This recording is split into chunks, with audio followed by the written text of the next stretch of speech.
Ohio Senate President plans to repeal cannabis legalization if passed by voters in November. The official voting day for Ohioans is November 7th, but early voting has already begun on October 11th.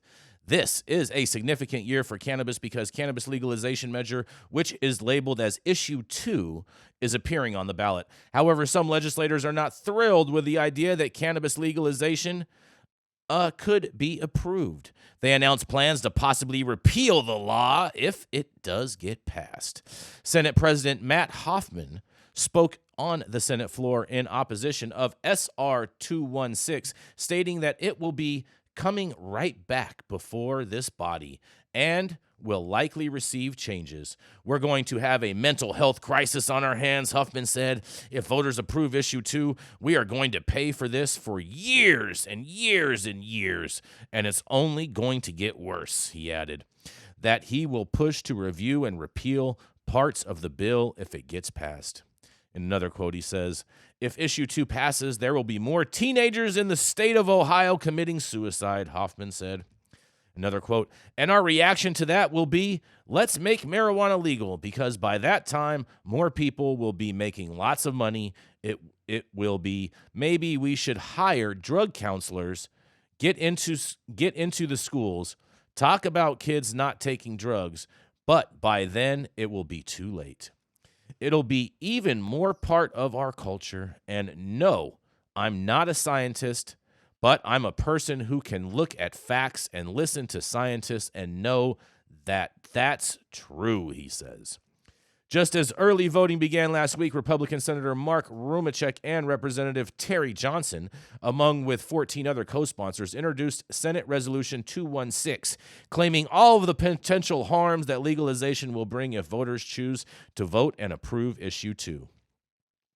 The proposed statute authored by the commercial marijuana industry does not serve the best interests of the people of Ohio and will bring unacceptable threats and risks to the health of all Ohioans, especially children, will create dangers in the workplace and unacceptable challenges and costs to employers, will make Ohio's roads more dangerous, and will impose significant new unfunded costs to Ohio's public social services, and serves only to advance the financial interests of the commercial marijuana industry and its investors, the bill text stated. Many of the points of concern in the bill have been used by anti-cannabis supporters, such as calling cannabis a gateway drug that leads four of our 10 people to try other drugs, and that cannabis use leads to opioid use disorder, while it claims that drug overdoses are the leading cause of injury and death in the state, with an estimated 33,000 Ohioans having died due to drug overdoses between 2011 and 2020. The state records for COVID-19 deaths are recorded at over 42,000, just for reference.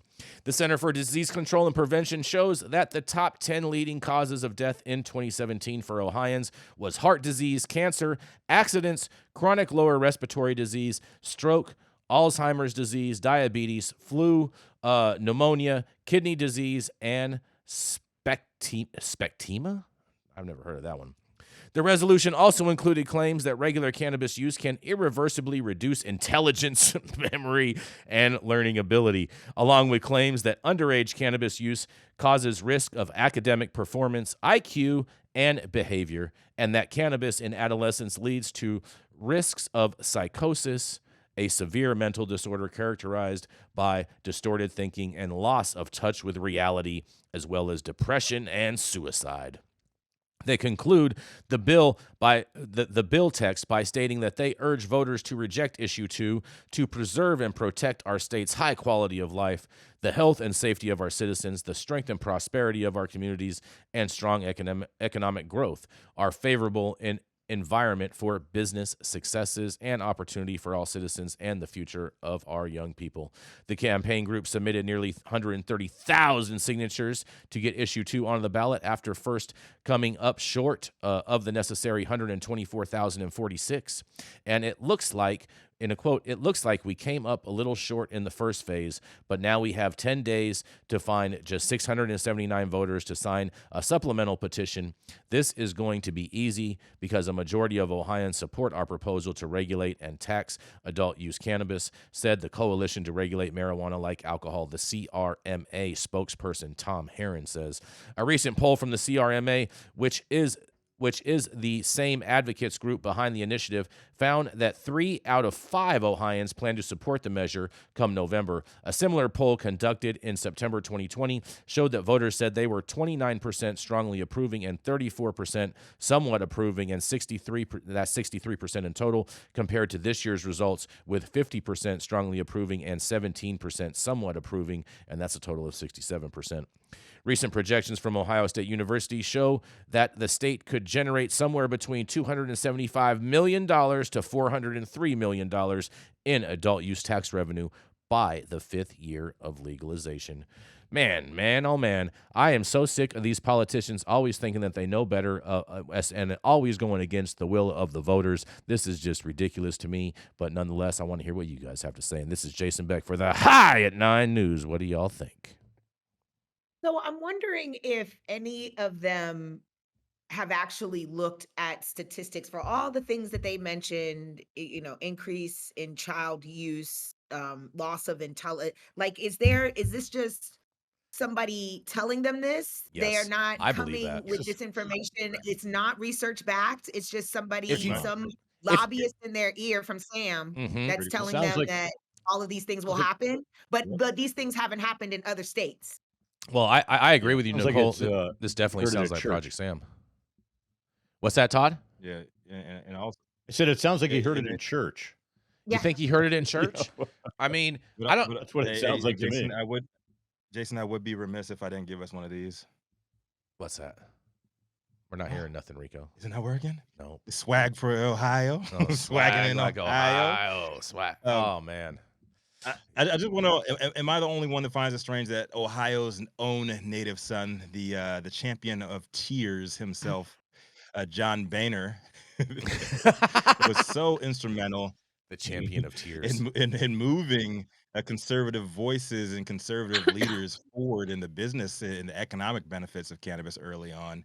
And his own state is becoming one of the biggest prohibitionist epicenters of the Midwest here. Well, I think you can blame that on Nick Am I the only one Lachey. that finds that strange? Like, yeah, Nick Lachey Yeah. has been radio silent. Yes, exactly. Since he found out he can't scam the state for all their licenses. It's insane. Where's 98 degrees when you need him?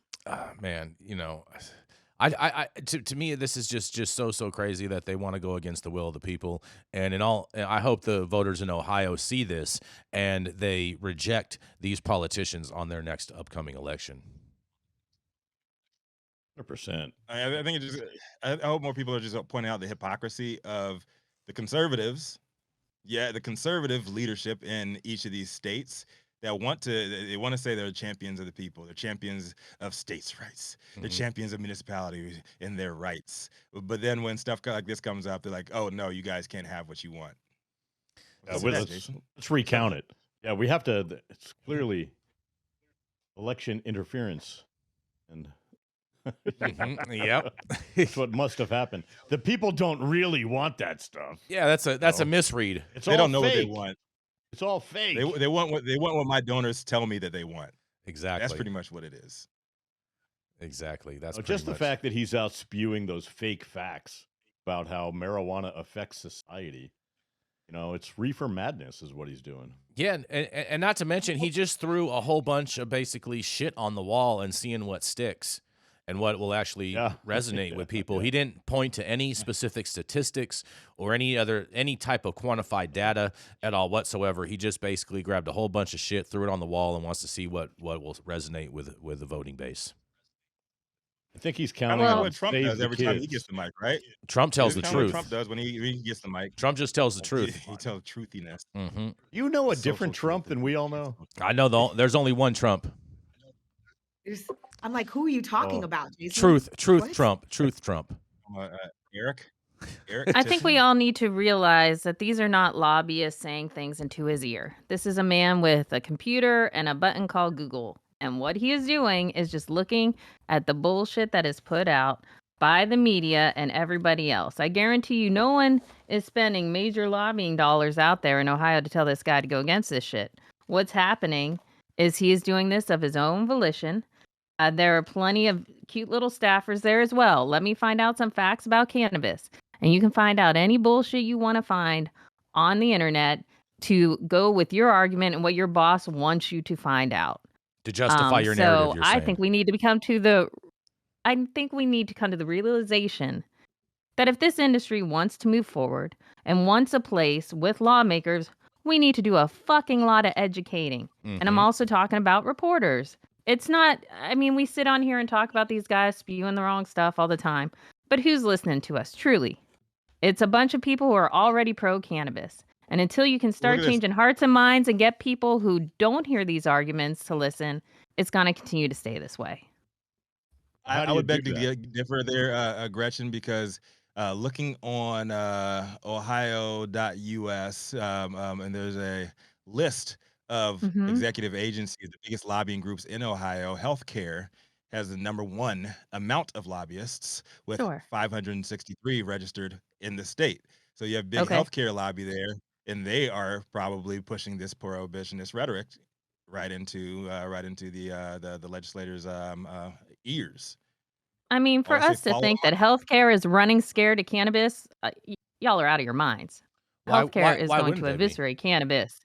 Because, I mean, the studies have been done that yes, there is a reduction in opioid use in states where medical cannabis is used. However, actual money and dollar-wise, it's a drop in the fucking ocean. It does not matter to big pharma if our cute little dispensaries open. You really think that's going to stop big pharma and going to put an actual hit to their bottom line?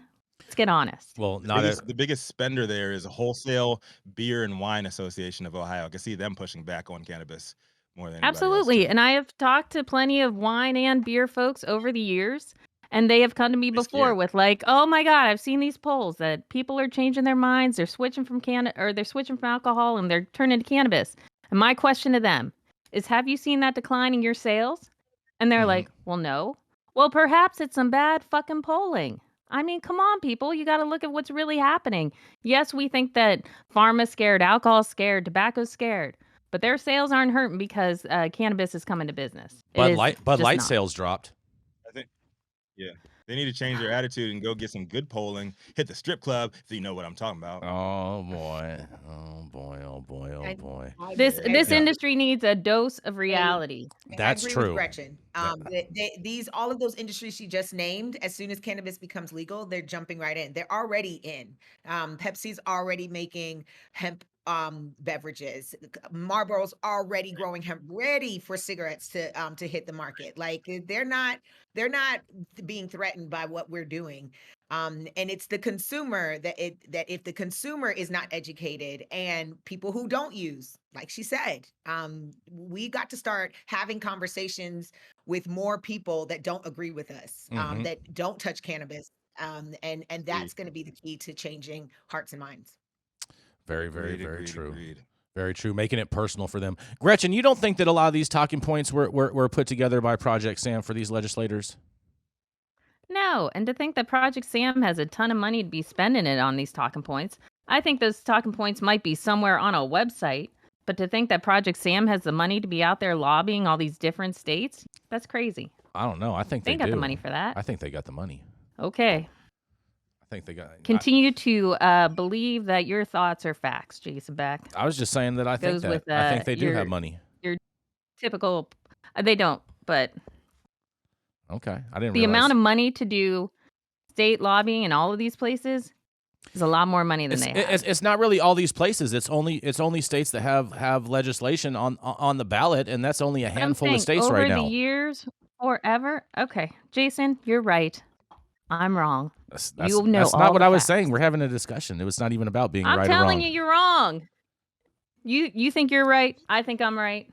Can we move on?